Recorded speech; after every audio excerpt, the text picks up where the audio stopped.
Welcome to the show. I'll be talking to the PSWU on the cost of living allowance. Also, the Ghana Highways Authorities will be on the seat to answer questions about the next phase of the President's Year of Roads agenda this 2022. My name is Thelma Taki. This is Breakfast on GTV. Welcome.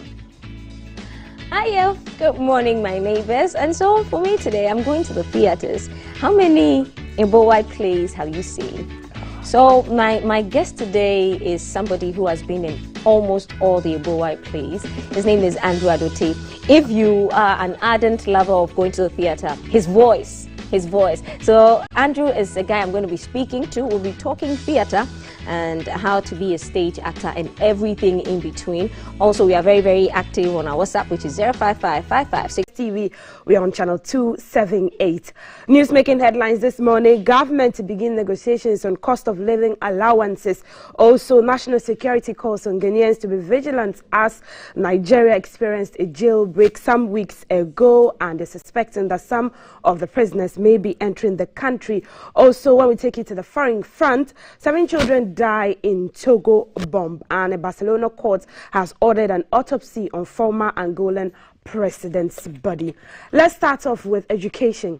Well, the Ministry of Education has given assurance that senior high schools will receive food supplies by today, Tuesday, July 12th. Now, the sector minister, Dr. Yao Osei Educhim, on Sunday met the leadership of the Conference of Heads of Assisted Schools, that's CHAS, over food shortages reported in some senior high schools across the country. A statement released by the Education Ministry after the meeting said, quote, the issue has been resolved and all affected schools are expected to receive full supplies latest by Tuesday, 12 July 2022, and quote. Now, the Conference of Heads of Assisted Schools, that's CHAS, in the Upper West region last week warned that senior high schools in the region may soon shut down if the government fails to supply them with adequate foodstuff to feed the students. Government is expected to begin negotiations on the demand by organized labor for a 20% cost of living allowance, that's COLA, today, Tuesday, July 12. The Minister for Employment and Labor Relations, Mr. Ignatius Bafuiwa, said government will sit at the table with organized labor in an effort to resolve all matters related to their demand and appeal to the teacher unions to call off their industrial action. 4 teacher unions on Monday, July 4, declared an indefinite nationwide strike over demands for the payment of cost of living allowance COLA. The unions comprising the Ghana National Association of Teachers (NAT), the National Association of Graduate Teachers (NAGRAT), the Teachers and Educational Workers Union (TEWU), and the Coalition of Concerned Teachers Ghana (CCT) are demanding that 20% of their basic salary be paid to them. The Ghana Education Service directed all regional and district directors to ensure that all basic schools remain open and children who report to school are closely supervised. In a statement, the GES also directed heads of senior high schools through the regional and the district directors to mobilize their management teams to ensure the safety and well-being of all students in schools. The Executive Secretary of National Labour Commission, Mr. Fosua Samoa, asked teachers to return to the classroom as the Commission takes steps to address their issues. He said the negotiations cannot go on when they are on strike. Mr. Samoa said although the Commission sympathizes with teachers, declaring a strike must be done in accordance with the law. A crunch meeting held on Wednesday between the leadership of the 4 striking teacher unions and the government to resolve the impasse ended in a stalemate. The government, represented by the Ministers for Employment and Labour Relations, Finance, Education and National Security on one hand and Organised Labour on the other, held an emergency meeting on Friday 8th July 2020 at the Ministry of Employment and Labour Relations Conference Room on the aforementioned subject matter. A statement signed by the Minister for Employment and Labour Relations, Mr. Ignatius Bafo Ewa, says a government has taken note of the demand by organised labour for 20% cost of living allowance in the light of the current economic conditions prevailing in the country, and is committed to engage in organised labour to find a lasting solution to the problem. The statement further appealed to the teacher unions to call off their ongoing industrial action. Various stakeholders, including teachers, have urged the teachers to rescind their decision to make way for negotiations, as that could have an adverse impact in the upcoming Basic Education Certificate Examination (BECE). Now, President Akufo-Addo has called on African leaders to prioritize and focus on collective actions to strengthen Africa's influence in the global economic order. He expressed concern that smaller economies, many of them in Africa, often suffer the harshest consequences during global downturns, though they contribute the least to the causes of these upheavals. President Akufo-Addo was speaking in his capacity as the African Union Champion of Financial Institutions in a virtual conference organized by the African Union and Afro champions on the ongoing global economic turmoil. Crisis is derailing Africa's slow recovery from COVID-19. A recent study by UNDP of the impact of the war in Ukraine on sustainable development in Africa shows that the effect of the crisis on Africa's economies is complicated and diverse. The real impact on the economy is related to the level of dependency on oil and gas exports or imports, tourism, imported grain and fertilizer, among others.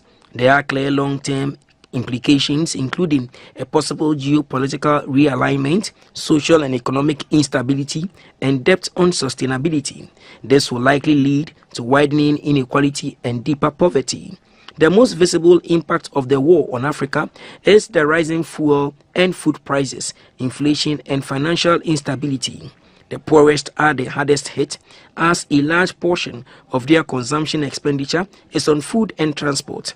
Mindful of this, Africa Union, in collaboration with Afro champions, organized a virtual conference to find ways to mitigate impact of global economic downturn on the continent.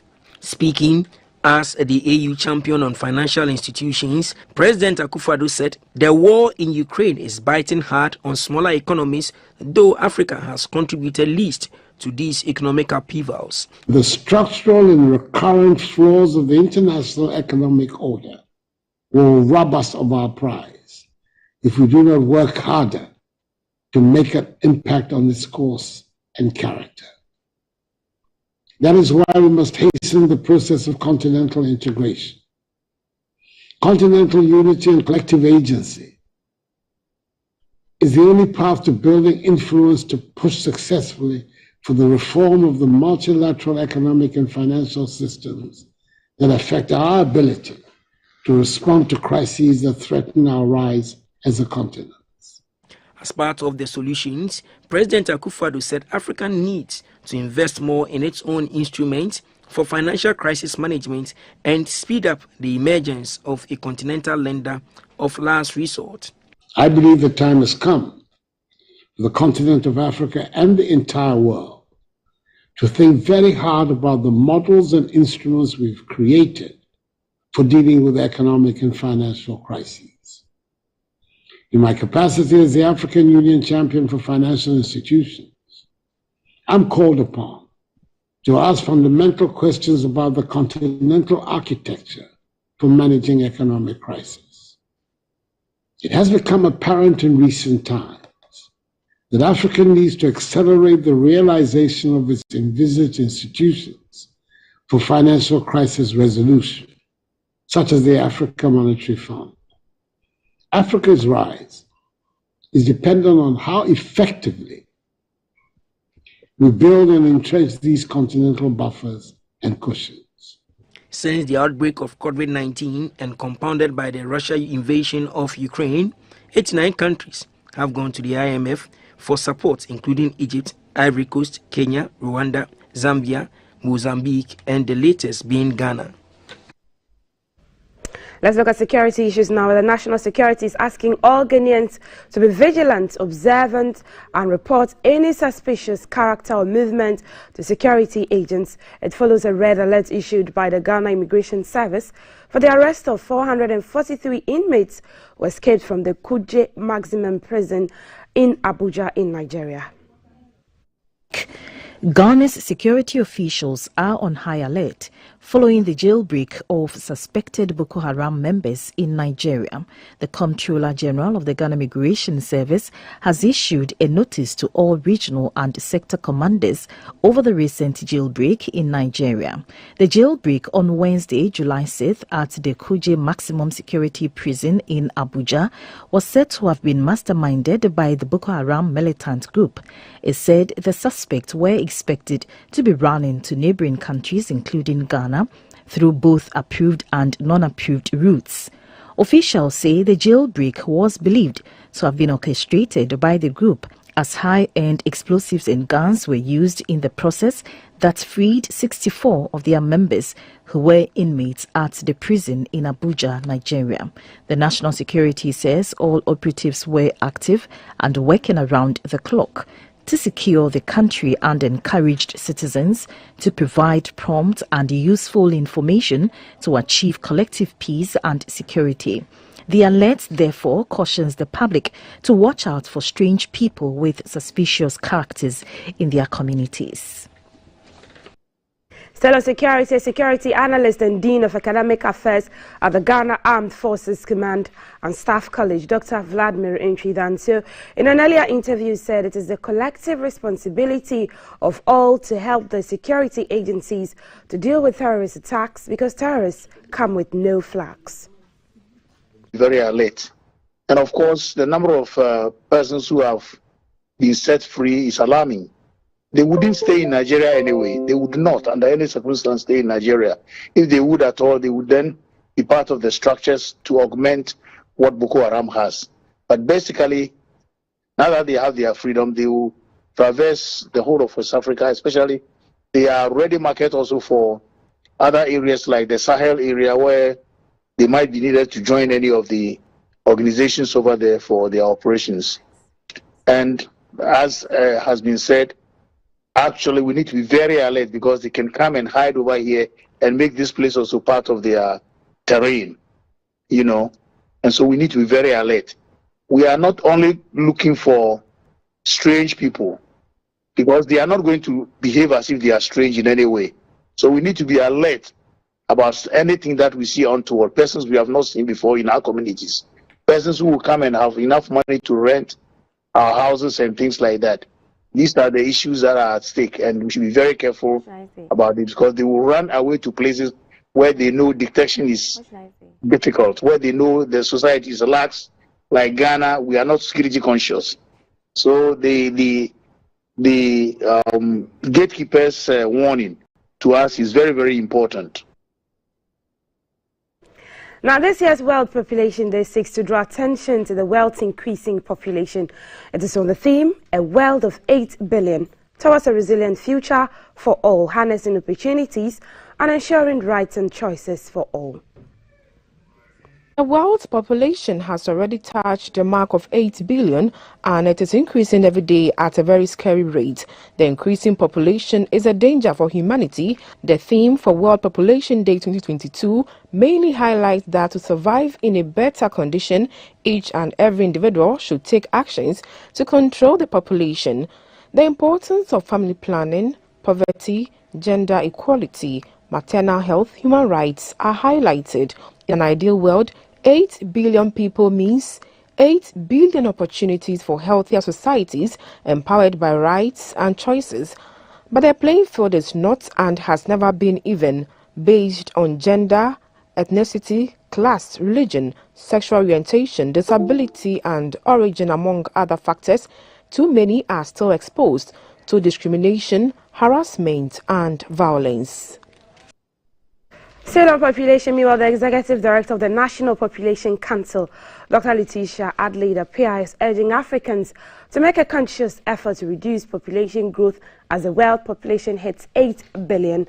She added that while Europe is contributing to reduce its population rates, Africa is rather increasing the rate. Dr. Appiah said Africa and Ghana need to reduce population growth rate to sustainable levels for national development for a better Africa. Unmet need for family planning measures the gap between women's reproductive intentions and their contraceptive behavior. Data from the 2014 Ghana Demographic and Health Survey report, unmet need for family planning stands at 30%. Reducing unmet need for family planning will reduce the high levels of unintended pregnancies, unsafe abortions, maternal and neonatal morbidities and mortality, with accompanied health and financial benefits, and also a reduction in the population growth rate. Another manifestation of the lack of prioritization of reproductive rights and choices for cultural reasons is child marriage and other teen pregnancies, which support high population growth rates. Child marriage disproportionately affects young girls with far-reaching consequences that negatively impact not only the lives of the children who are married, but also the lives of those around them and the nation at large. When girls marry young, before their minds and bodies are fully developed, they become pregnant before they become adults. Pregnancy is #1 cause of mortality among girls 15 to 19 years worldwide, and child marriage and teenage pregnancy reinforces the engendered nature of poverty, whose impact extends throughout a girl's adult life into the next generation. For sustainable socioeconomic development of Ghana and Africa, sexual and reproductive health policy should and must be seen and treated as an economic policy and a security policy.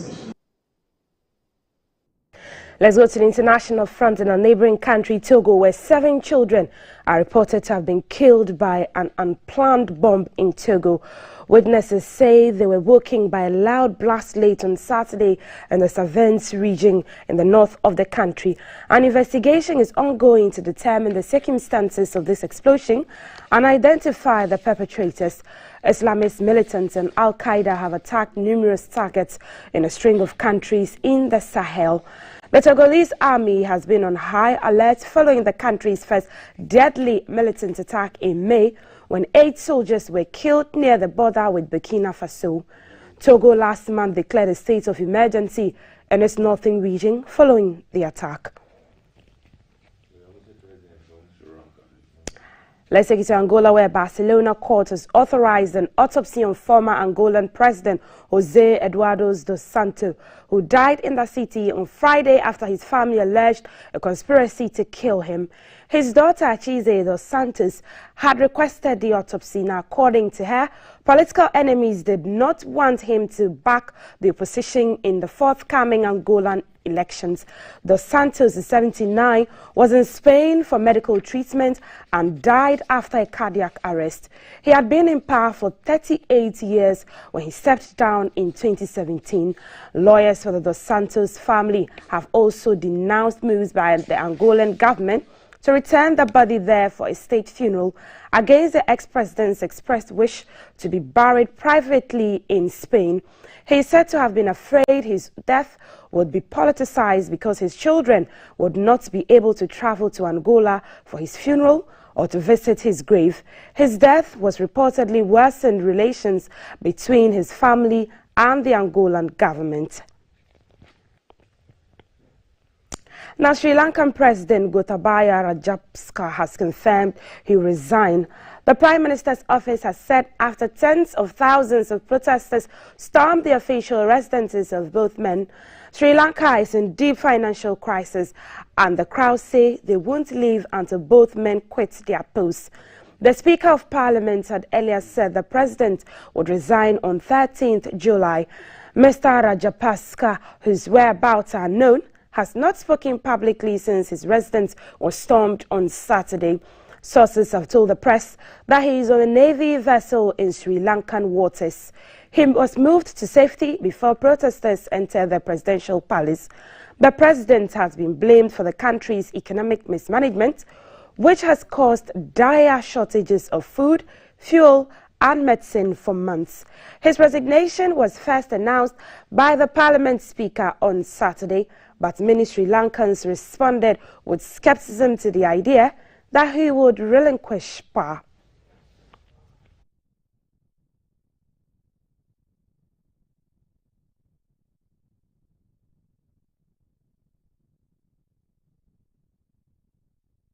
And that's it for GTV Breakfast News at 6 a.m. We'll bring you the weather reports later when we get our meteorologists on the phone lines. I am Multi-Decider Sadiq. The show continues. Health Check is up next. Do you want to stay with us?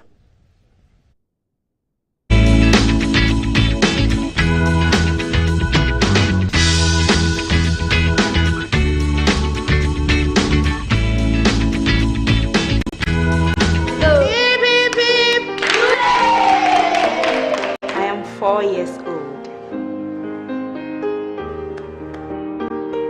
We are 12 years old.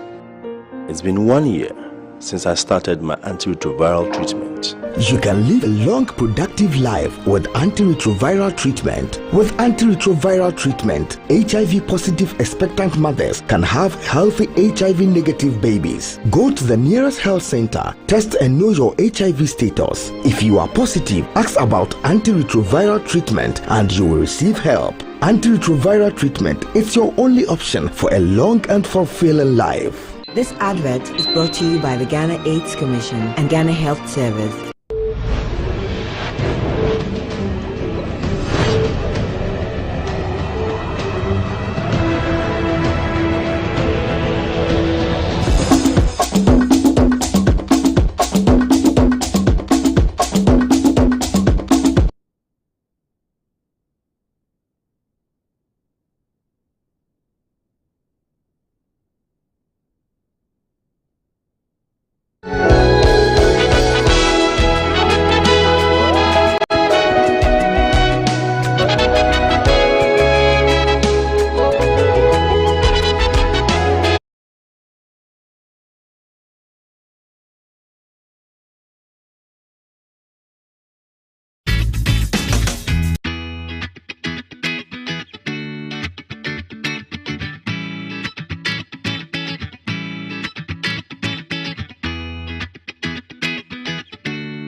featuring MOG Music. Boy, do we have a big show for you.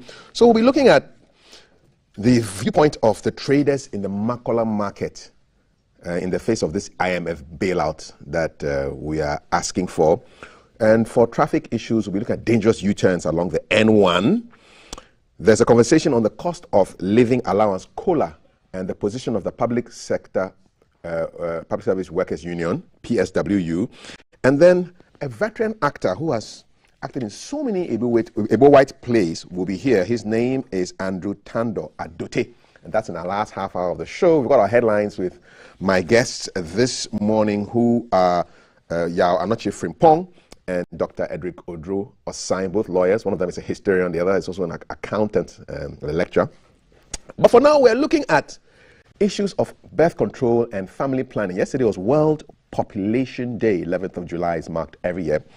And today we're looking at the issues with Ghana's population over 30 million people. And if you think about independence when we were in the single-digit millions, and we've grown so exponentially to 30 million, do we need more people, or should we be planning actively? My guest is Ruby Na Ago Ansatego. She's a senior midwifery officer at the Tema Health Center, our favorite midwife. Nurse Ruby, hi, good morning. Hi, good morning. It is so nice to see you. Nice to see you again. How are you doing? I'm good. Still catching babies? Can you imagine? How many have you caught this week or last week? Last week I have 5. You caught 5 babies? Yes, 5. Then also additional 5 for cesarean. Okay. So in all, last week was 10. 10 babies? Yeah. Do you have more boys or more girls coming up? It's more girls actually. More girls? Yeah, the girls are 8 and the boys are 2. Whoa. Yeah. Is this a normal trend? No, it's not a normal trend. It's not a normal trend. The last baby happens to be a cousin of mine, which it seems somebody will say I'm their family midwife. Okay. Every cousin of mine wants me to do the delivery for her. So it's not a normal trend, but there are days you can equally have boys throughout the whole week. The whole week? Yes, not even a single girl. And there are days you can have girls throughout. Okay. So it's balanced. Okay. It's balanced. To me, it is. Is there a trick for getting girls? Yeah, I'll teach you after You that. teach me. That will be another topic for another day. How to get a girl. That will be quite useful for me. Just how many boys. And then if the missus wants to go again, which I doubt very much. But let's talk about birth control and family planning.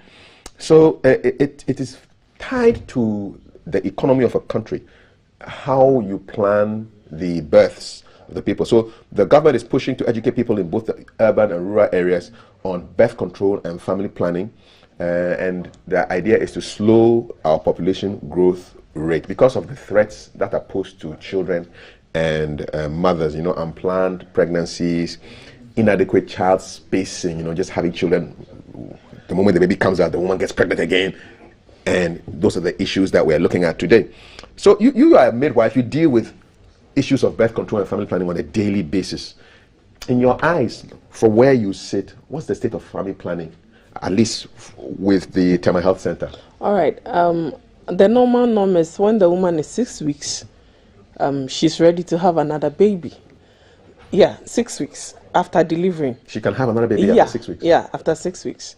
The eggs are actually ripe to actually fertilize. So we encourage all our mothers who come for the postnatal at 6 weeks to visit the family planning midwife or nurse, which they equally do. They do, but most of them, when they are done, they will tell you, I want to go and talk to my husband because I need his consent before I can come and do, because the community I find myself, most of them are Muslims. And with everything that they do, they need a consent of the husband before.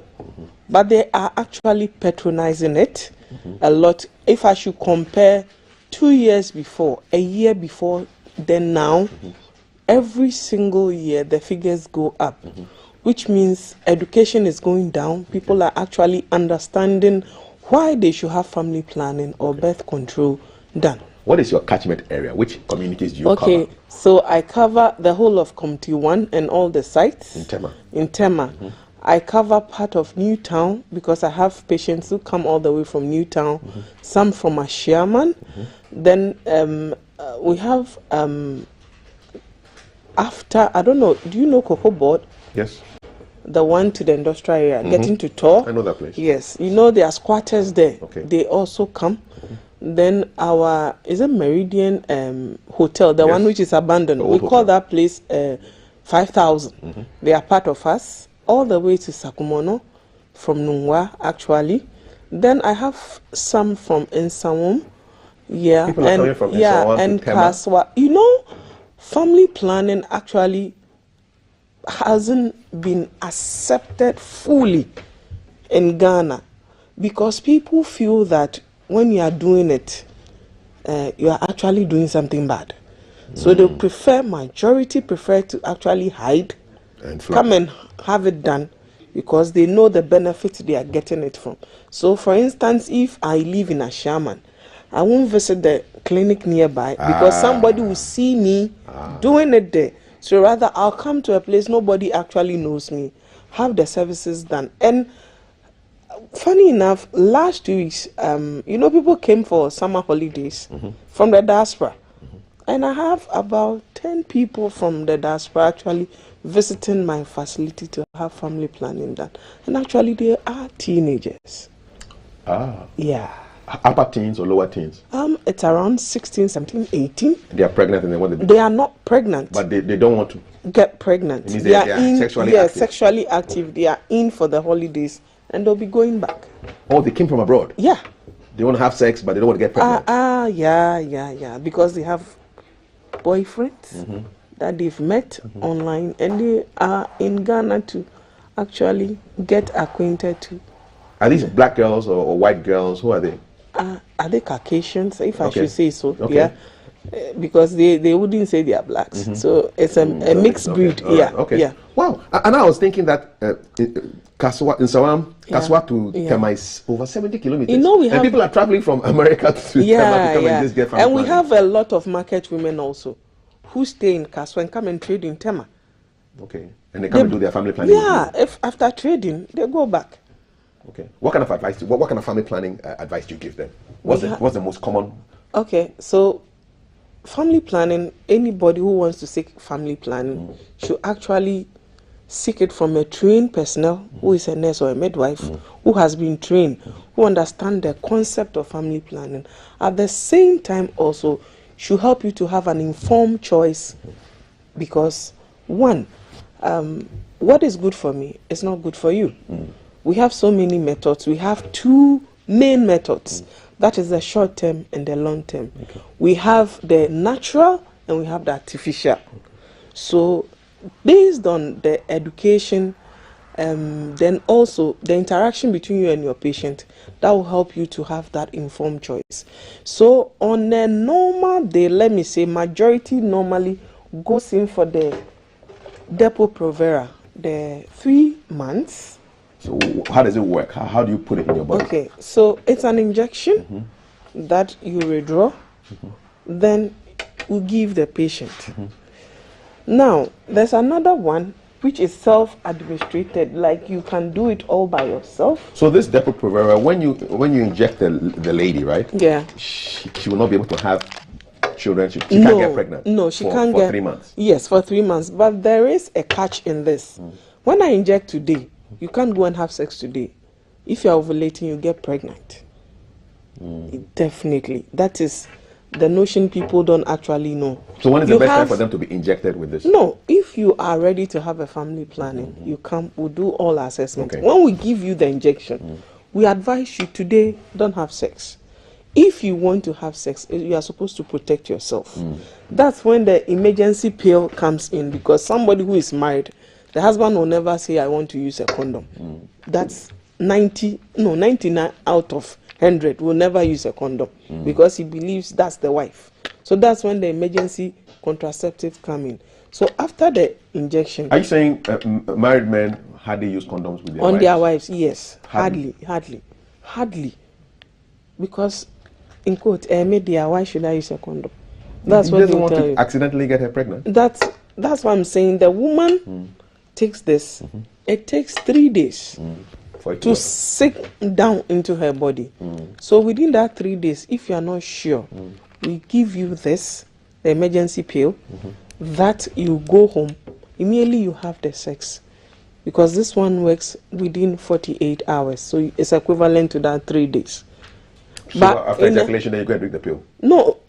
Or before the sex? It's either before or after. Okay. But it's an emergency pill. It's not a routine pill. Is this the one that young girls have been abusing? Definitely. And this one is equivalent to this 40 tablets, which is 4 months. Just one. One tablet? Just one of this.